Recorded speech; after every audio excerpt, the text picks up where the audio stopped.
संघर्ष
का काम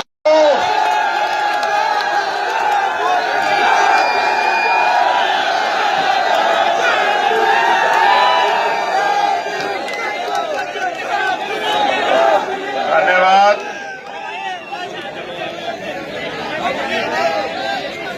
स्पीकर के इस जुनून का बहुत बहुत धन्यवाद।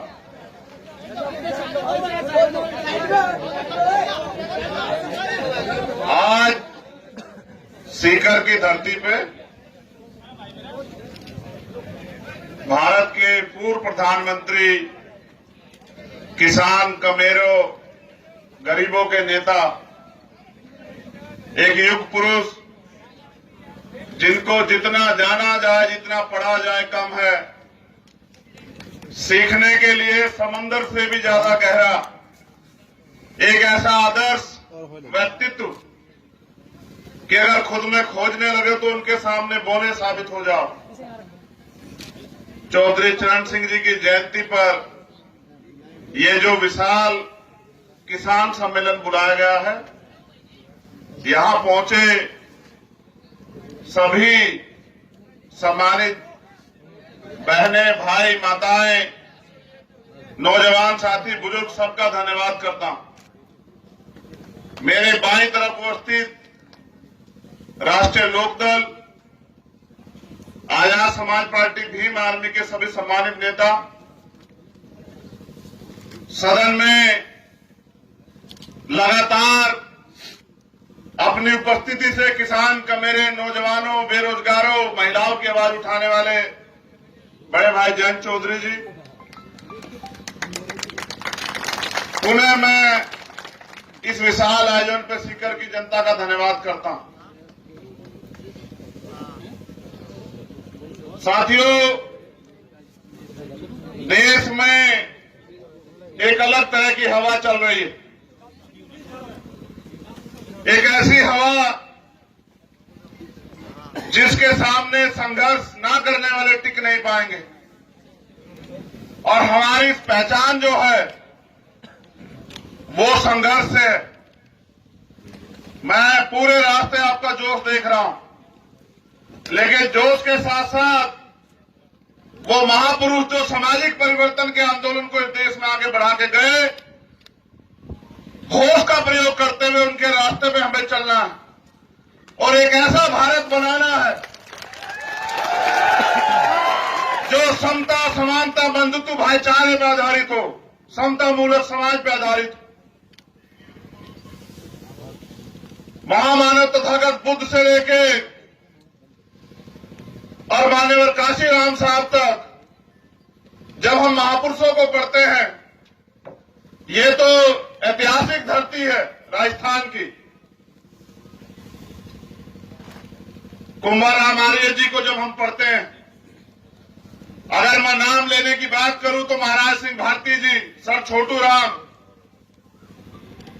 कोतवाल धन सिंह गुर्जर, शहीद आजम सरदार भगत सिंह, राष्ट्रपिता ज्योतिबा फूले, साहू जी महाराज, महामना रामसूर वर्मा, बाबू जगदेव प्रसाद कुशवाहा, जननायक कर्पूरी ठाकुर, और फिर जिनके बारे में मैंने जिक्र किया, बाबा साहब अम्बेडकर और सर छोटू राम के साथ साथ उस आंदोलन को आगे बढ़ाने वाले और अपने आदर्शों से राजनीति को एक नया विराम देने वाले चौधरी चरण सिंह जी को उनकी जयंती पर बारंबार नमन।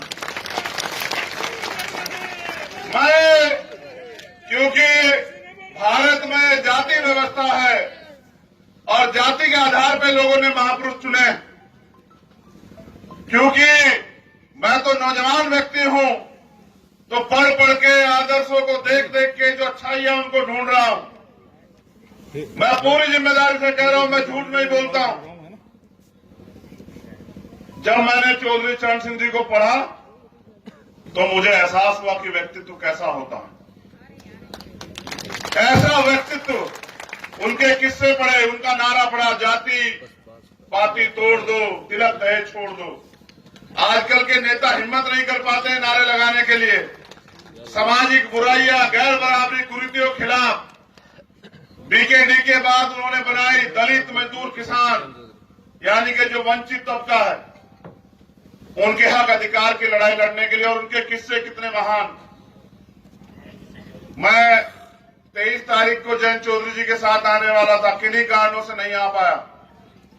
लेकिन जब मैं उनको पढ़ रहा था चौधरी साहब के जीवन को, जयंत भाई, उनका एक किस्सा मैंने पढ़ा कि उनके किसान साथियों ने उनसे तकलीफ जाहिर की कि पुलिस के लोग घूस बहुत लेते हैं। वो किस तरह से अपनी बैलगाड़ियां लेके जाए, उन्होंने शिकायत की। आज का नेता होता तो किसी विधायक को भेज देता, किसी जिलाध्यक्ष को भेज देता। और मैंने किस्सा पढ़ा कि चौधरी साहब खुद चले गए और जाके उनके बीच में और उनसे कहा कि मेरी रिपोर्ट लिखो। उन्होंने कहा बाबा रिपोर्ट नहीं लिखी जाती। तो कहा कि जब जाने लगे तो एक पुलिस वाले साहब बोले कि साहब कुछ ले दे दो तो सारी रिपोर्ट लिख जाए। भारत में तो आज भी यही हो रहा है। तो जब एप्लीकेशन लिखी और कहा गया कि नाम लिख दो, तो जब मोहर लगी, चौधरी चरण सिंह तो पूरे थाने को पता लगा कि देश के प्रधानमंत्री का है।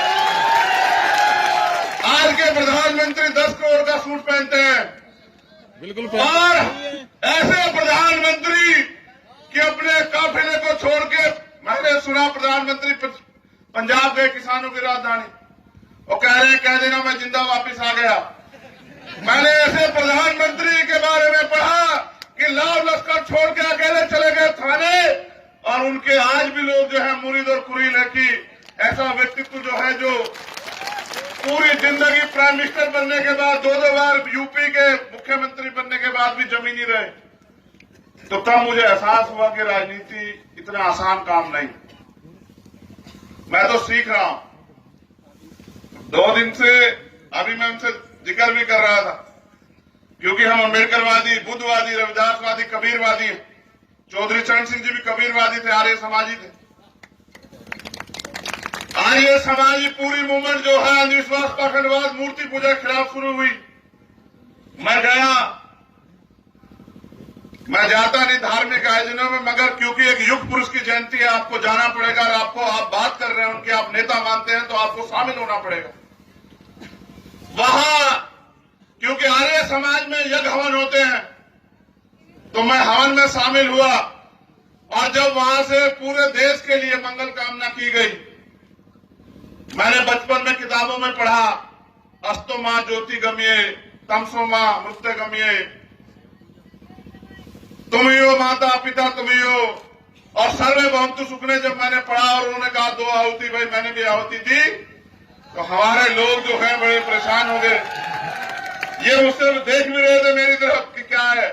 तो मैंने कहा भाई देखो, भारत का संविधान धार्मिक आजादी देता है और सबको अपने अपने धर्म को मानने की इजाजत है। मैं आपके साथ खड़ा हूं, कंधे से कंधा मिला के किसान का मेरे मजदूरों की लड़ाई एड़ी से चोटी के जोड़ लगा के लड़ी जाएगी।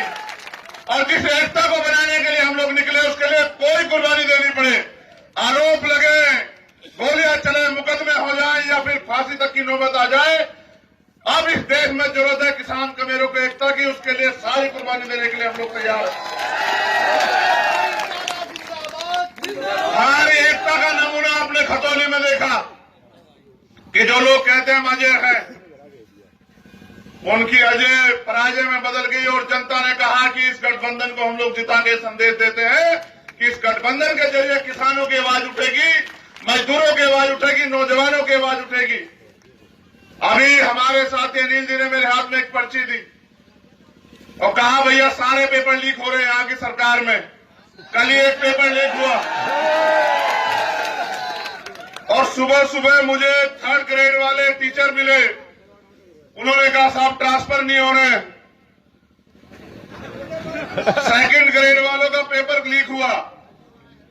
उससे भी बड़े पैमाने पर गौर करो, इंदर मेघवाल, जितेंद्र मेघवाल, ओम प्रकाश रेगर,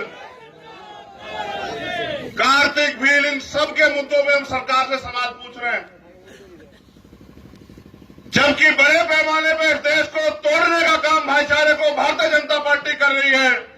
मैं इस मंच से यहाँ के मुख्यमंत्री से कहना चाहता हूं कि आपके राज में भी यहाँ जो अन्याय जो है किसान कमेरों पे हो रहा है, आपको भी सबक लेना चाहिए। कि अगर जनता विद्रोही हुई तो ऐसी जगह ले जाके छोड़ेगी कि दोबारा कभी सत्ता में नहीं आ पाओगे। 8 सीट ऐसी। मैं ये मानता हूं कि हम ही लोग वोट देकर सरकार बनाते हैं। जब हम लोग वोट देकर सरकार बनाते हैं तो अपने लोगों की क्यों नहीं बना सकते। हम पे एक ऐसा चेहरा है जिसके नेतृत्व में हम लोग राजस्थान ही नहीं, उत्तर प्रदेश ही नहीं, हरियाणा ही नहीं, पंजाब ही नहीं, कई ऐसे प्रदेशों में अपने भाईचारे का झंडा गाड़ सकते हैं। हमें ताकत से काम करने की जरूरत है। जैसे जैसे हम भाईचारा बनाने का काम करेंगे, वो लोग इस भाईचारे को तोड़ने के लिए आपस में झगड़े कराने का काम करेंगे। आपको सावधान रहना है। इस भाईचारे का कोई तोड़ नहीं है और इस भाईचारे की जो नींव है वो हमने रख दी है। इसलिए मैं यहां सीकर में हूं। मैं आपसे अपील करूंगा कि जहां किसानों के साथ अन्याय हो, नौजवानों के साथ अन्याय हो, महिलाओं के साथ अन्याय हो, कमजोरों के साथ अन्याय हो, अगर आपको अपने खून का भी बलिदान करना पड़े तो मेरे साथियों पीछे मत हटना। आज आग लगी है देश में और हमारे कंधों पर जिम्मेदारी है कि हम भारतीय संविधान की रक्षा करें। इस देश के किसान कमेरों को अधिकार तब मिलेंगे जिस दिन इस देश का संविधान पूर्ण रूप से लागू होगा। आज अगर थोड़ी बहुत जमीन है तो वो सभा करने से, नारे लगाने से नहीं, चौधरी चरण सिंह जी के अटूट प्रयास से जब उन्होंने जमींदारा खत्म किया तब जाके मिली। हमें याद करना पड़ेगा कि आज जो भी कुछ हमारे पास है वो संघर्ष से मिला है। और अगर आप ये सोचते हो कि स्वाभिमान सम्मान की लड़ाई को आप लोग बिना संघर्ष के प्राप्त कर लोगे तो ये आपकी गलतफहमी। राजस्थान हो या प्रदेश, देश का कोई भी सूबा या केंद्र की सरकार हो, आज नौजवान बेरोजगारी से त्रस्त है, महिलाएं अन्य अत्याचार से त्रस्त है, किसान उसकी फसल के दाम नहीं मिल रहे हैं, उसकी फसल प्राकृतिक मार का सामना करना पड़ती है, फिर पशु खड़े हैं, तमाम तरह से चारों तरफ से अंधकार छाया हुआ है। थोड़ी बहुत जो कमाई कर रहे हैं व्यापारी, उसको सरकार लूट ले रही है। ऐसे समय में हमें गांव-गांव निकल के भाईचारा बना के इस एकता को मजबूत करने की जरूरत है। और मेरा ऐसा मानना है, मैं फिर कह रहा हूं कि अगर किसान आगे आगे चलेगा तो हम दोनों हाथ फैला के भाईचारे के लिए उनके साथ चलेंगे और किसानों की आवाज को दिल्ली तक ले जाएंगे। मैं आपसे उम्मीद करूं कि इस गठबंधन को आप लोग बल दोगे। दोनों हाथ उठा के बताओ अगर आप इस गठबंधन को बल देने के लिए तैयार हो। पीछे वाले साथ नहीं उठाना चाहते, कोई बात है क्या? वो जो पीछे वहां बैठे हैं, नहीं एक बार में उठाओ, अगर साथ हो तो बताओ। दिलाओ भी भरोसा आरएलडी और आजाद समाज पार्टी के लोगों को यहाँ कि आप लोग एक नया सवेरा राजस्थान में लेके आओगे। तुम्हारे कंधों पे ज्यादा जिम्मेदारी है क्योंकि हालात खराब है और तुम्हें जवाब देना आने वाली पीढ़ियों को। मैं आपसे अपील करूंगा नौजवान साथियों, ये देश हमारा, इस देश का संविधान हमारा, उसकी रक्षा सुरक्षा करना हमारी जिम्मेदारी है। किसानों की, कमेरों की, मजदूरों की जो उम्मीदें हैं उनको कायम रखना हमारी जिम्मेदारी है। और अपने देश की तरक्की के लिए, उसके भाईचारे के लिए अगर कोई कुर्बानी भी देनी पड़े तो उससे पीछे हटने का काम जो है नौजवानों को नहीं करना है। तो बहुत बहुत धन्यवाद और आपसे ये मंगल कामनाएं कि आप इस भाईचारे को गांव देहात में मजबूत करोगे, साथ साथ जो न्याय इस प्रदेश में हो रहा है उसके खिलाफ लगातार संघर्ष करोगे और भाईचारे को मजबूत करते हुए एक ताकत का निर्माण करोगे। ऐसी मेरी उम्मीदें, इन्हीं शब्दों के साथ मैं अपनी वाणी को विराम देता हूं और उम्मीद करता हूं कि जब ये भाईचारा आगे बढ़ेगा तो एक नया सवेरा जो है राजस्थान में पैदा होगा। बहुत बहुत धन्यवाद। जय भीम, जय भारत, जय संविधान, जय मंडल, जय लोकतंत्र, जय विज्ञान, जय जवान, जय जवान। बहुत बहुत धन्यवाद। आप सभी के लिए मंगल कामनाएं। जय भीम। राम राम साहब, मुझे बेहद खुशी है। जय भीम।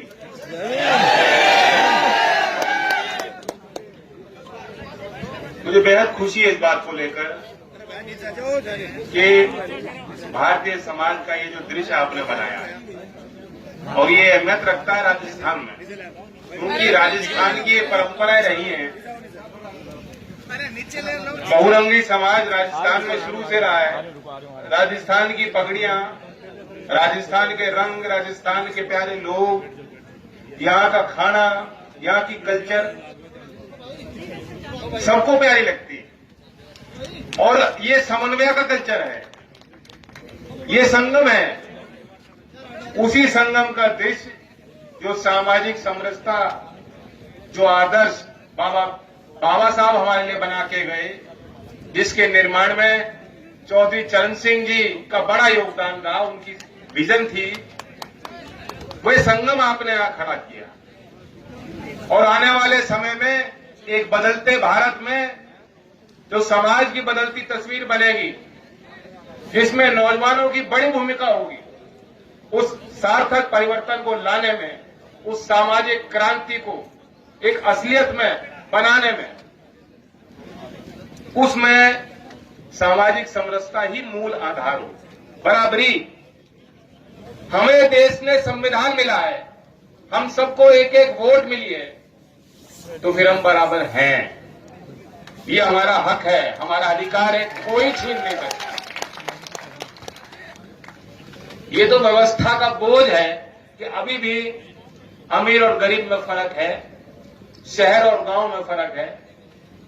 किसानी मजदूरी करने वाले व्यक्ति के अंदर अगर कोई हीन भावना पैदा होती है, ये उस व्यवस्था की मार हम पे पड़ रही है। जिस व्यवस्था के खिलाफ चौधरी चरण सिंह जी ने बिगुल बजाया, दिन रात एक किया, आपके अंदर यह आत्मविश्वास उन्होंने जगाया कि तुम गांव में पैदा हुए व्यक्ति हो, तो तुम्हारे कदम, तुम्हारे बढ़ते कदम ये देश के मुख्यधारा में चल सकते हैं, राजनीतिक गलियारों में तुम अपना स्थान बना सकते हो। वही लड़ाई देश के आजादी के 75 साल बाद भी हम लोगों को लड़नी है। और हम प्रेरणा ले सकते हैं कि हमारे जो पूर्वजों ने किया है। आज राजस्थान के लिए बहुत अहम दिन है, क्योंकि महाराजा सूरजमल जी का बलिदान दिवस है। और ये वो क्षेत्र है जहां के बच्चे, जहां के नौजवान, जहां का युवा उसी तरह से, उसी अंदाज में, उसी जज्बे के साथ, उसी भावना के साथ देश की रक्षा के लिए खड़ा है और कुर्बानियां देता है। सीकर, झुंझुनू, राजस्थान, ये वो बेल्ट है जहां हर घर में आपको मिलिट्री में, पैरा में बच्चे मिल जाएंगे, हर गांव में आपको शहीद की मूर्ति मिल जाएगी। लेकिन शहीद की मूर्ति लगने पे कोई परिवार रुकता नहीं, अगली पीढ़ी और तैयार होती है। ऐसी प्रबल भावना हमने देखी है क्षेत्र में। लेकिन दुर्भाग्य है कि आज ऐसी सरकार आ गई जो इस भावना को समझ नहीं पाई। ऐसी सरकार आ गई जिसने पहला वार किया तो इस भावना पे किया। अग्निवीर योजना किसी ने नहीं मांगी। पसंद आ रही है आपको योजना?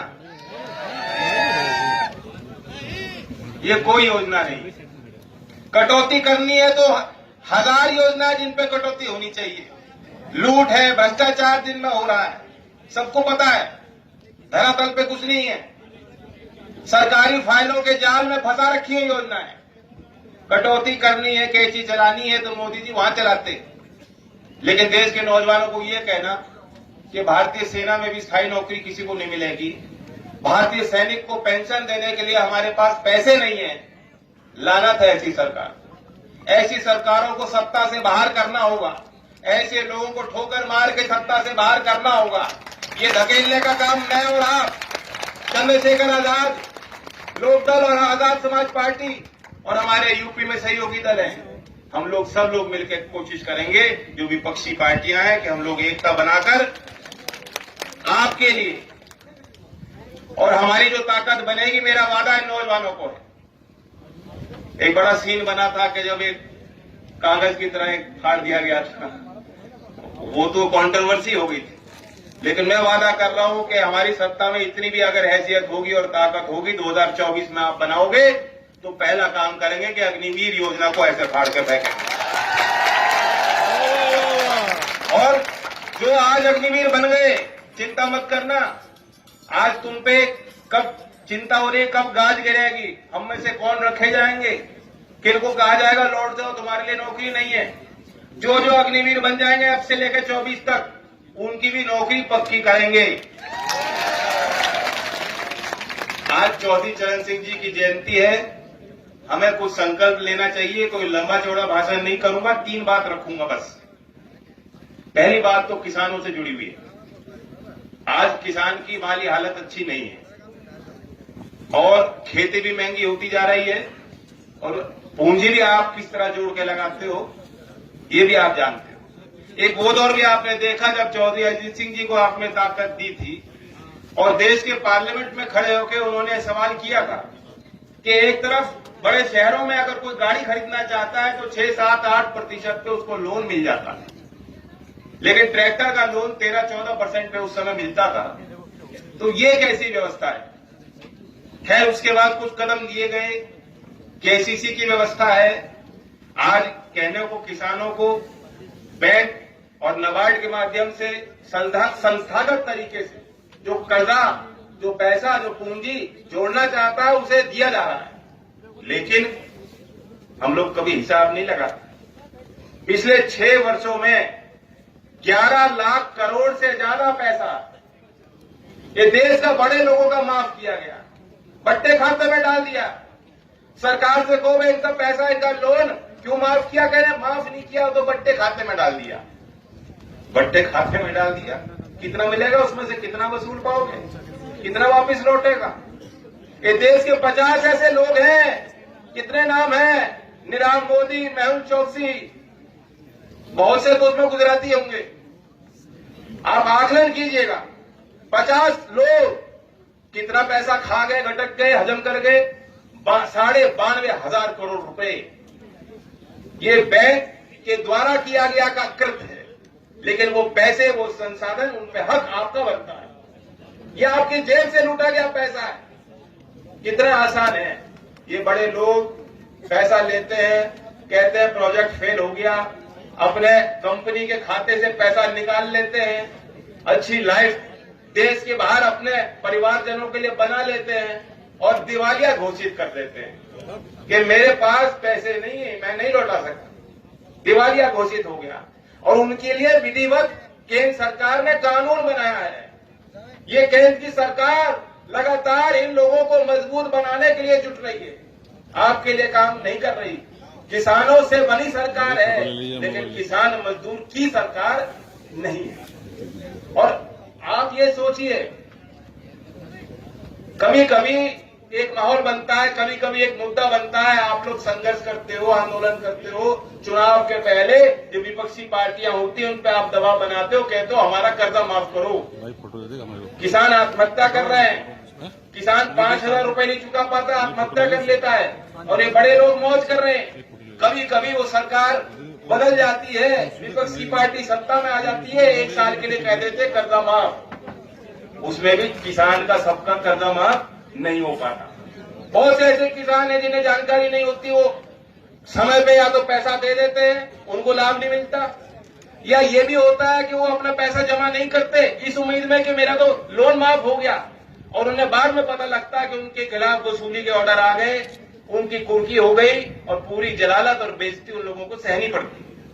मेरा प्रस्ताव ये है, और याद करना चौधरी चरण सिंह जी ने नाबार्ड की घोषणा बनाया था आपके लिए, ग्रामीण विकास मंत्रालय का गठन चौधरी चरण सिंह जी ने आपके लिए किया था। उन्होंने वो संस्थाएं बनाई कि मेरे जाने के बाद इस देश के गांव का गरीब का लाभ उनको मिल पाए इन संस्थाओं के माध्यम से। मेरा प्रस्ताव है कि एक प्रक्रिया होनी चाहिए, अगर बड़े लोगों का कैसे कर्जा माफ होना है, कैसे उसे स्ट्रेस अकाउंट में, कैसे उस पैसे को बट्टे खाते में डालना है, कैसे उसे राइट ऑफ करना है, वेव करना है, उसको जीरो कर देना है, इसकी प्रक्रिया है, इसके लिए कानून है। उसी तरह से इस देश के कमेरे वर्ग के लिए, देश के बुनकर के लिए, देश के छोटे मझौले क्षेत्र में खेती कर रहे किसान के लिए भी जो 5,000 रुपए अगर नहीं चुका पा रहा, उसके लिए भी विधिवत प्रक्रिया होनी चाहिए, आयोग होना चाहिए कि उनका कर्जा माफ हो। ये नेता लोग उपकार नहीं कर रहे क्या हमने तुम्हारा कर्जा माफ कर दिया, अब तुम हमारे बंधुआ मजदूर बन गए? नहीं, ये हक है। सबसे कम एनपीए खेती में है, तब भी बैंक कर्जा नहीं देना चाहते किसानों को। तो इस आयोग की भूमिका, इस आयोग की जो पृष्ठभूमि है मैंने आपको समझाई है। और उसका मसौदा मैं अर्थशास्त्रियों के साथ बैठ के तैयार करूंगा, सदन में पेश करूंगा। उसकी जानकारी, क्योंकि चौधरी साहब की स्मृति में आयोजन हो रहा है, किसानों के बीच में रखना चाहता था। दूसरी बात मैं नौजवानों की करूंगा। यहां कितने नौजवान हैं जो 25 साल से कम उम्र के हैं? हाथ खड़े करो। कितनी प्रतिभा है इनमें? चुनाव लड़ना चाहोगे? नहीं लड़ सकते। विधानसभा का तो नहीं लड़ सकते। तुम शादी कर सकते हो। और वो बात अलग है कि बड़े लोग आजकल कुंवारे रहते हैं,